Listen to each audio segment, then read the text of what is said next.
And welcome back to Hannity. So over the weekend, GOP presidential nominee Donald Trump, he came under fire over a tweet that he wrote drawing attention to the deadly violence that is now plaguing Chicago. Trump tweeted, quote, Dwayne Wade's cousin was just shot and killed walking her baby in Chicago.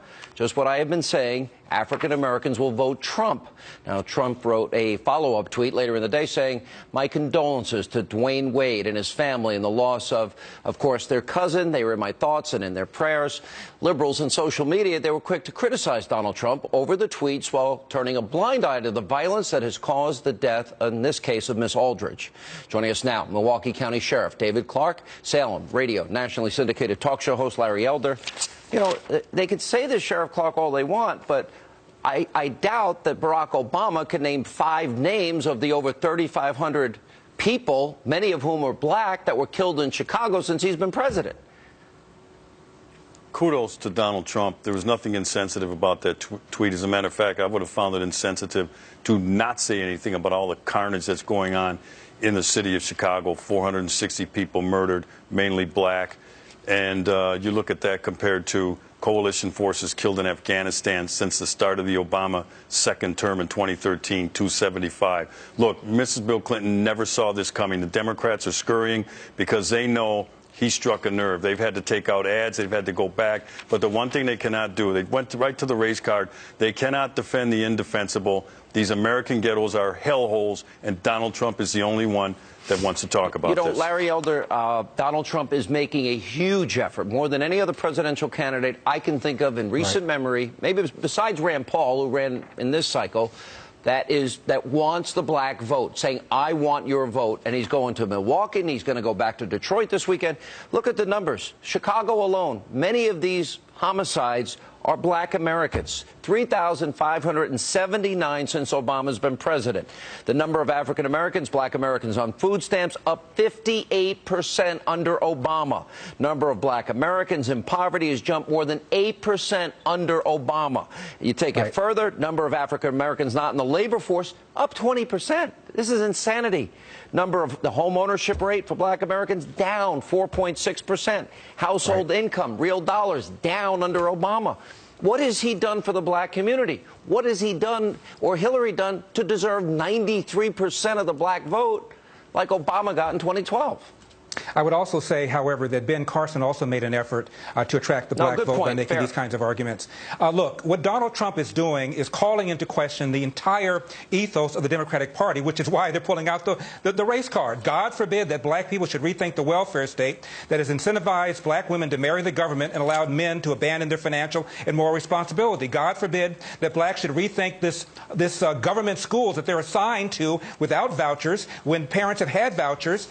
Parental satisfaction has gone up, graduation rates have gone up, test scores have improved. God forbid they ought to question minimum wage. At one time, believe it or not, a black teenager was more likely to have a job than a white teenager. And of course, this Black Lives Matter movement, which is founded upon a lie, which has caused cops to become more passive, and crime has gone up and victimized innocent black people. So Donald Trump is asking black people to rethink all of this, and when they wake up, and they will, there's going to be hell to pay at the ballot box, which is why the race card has come out. Yeah, look, you look at those numbers, and they're overwhelmingly bad for the black community.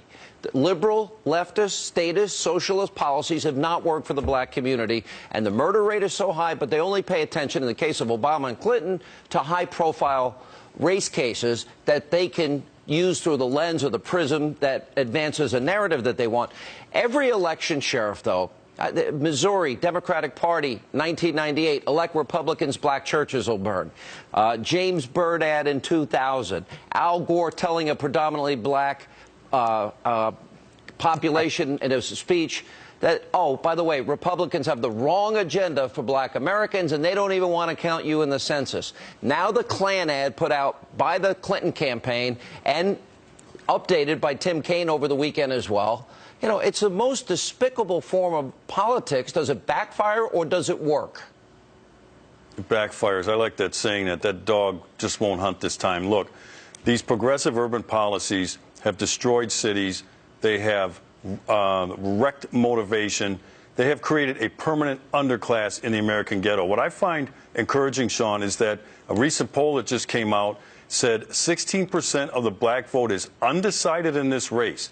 16%. If Donald Trump captures 5 to 8% of that 16, and that 16 tells me these people want to take another look. If he gets 5 to 8% of this, he wins this thing going away in some of the swing states like Virginia, North Carolina, and other places. So if that's those are the undecided, what percentage? The Pew poll had him as high as 14.6% in the black community. Larry Elder. Who knows? I'm predicting he can get as high as 20 or 25%, because out here in California there was a ballot initiative to get rid of race-based preferences, and about 30% of blacks voted for that. So that's a sweet spot. Also, Donald Trump has talked about the impact of illegal immigration, putting downward pressure on wages and downward pressure on jobs in the inner city. So these are the kinds of things that he can continue to talk about them. He can shave off a substantial percentage. And you don't think the race card works? And they cannot... Why do Democrats keep using it every election year if it doesn't work? Well, it does work. They're a one-trick pony. What they're doing is, what they're doing is trying to tell black people racism and racism remain major problems in America, which they don't. And these guys over here, these dastardly Republicans, these Tea Party guys, these conservative black guys like Sheriff Clarke, they're the enemy. And by the way, we're the savior. No. And unfortunately, it has worked, but it's not going to work for much very longer. Sheriff, last word. Look, this thing is wide open right now. There's a good chance that Donald Trump will make inroads. I'm not going to predict any seismic shift in the black voting habit just yet, but I'm very encouraged by what I'm seeing. You cannot defend life in the American ghetto. The Democrats have herded black people, took them from the cotton fields, and now they have them herded onto that plantation called the American ghetto. Thank you both for being with us. When we come back tonight, right here on Hannity. African Americans have given so much to this country. They've fought and died in every war since the Revolution. They've lifted up the conscience of our nation in the civil rights movement. We'll have more Donald Trump's outreach to the black American community and African American voters. This holiday weekend, he's going to Detroit. We'll have reaction, that and more as Hannity continues.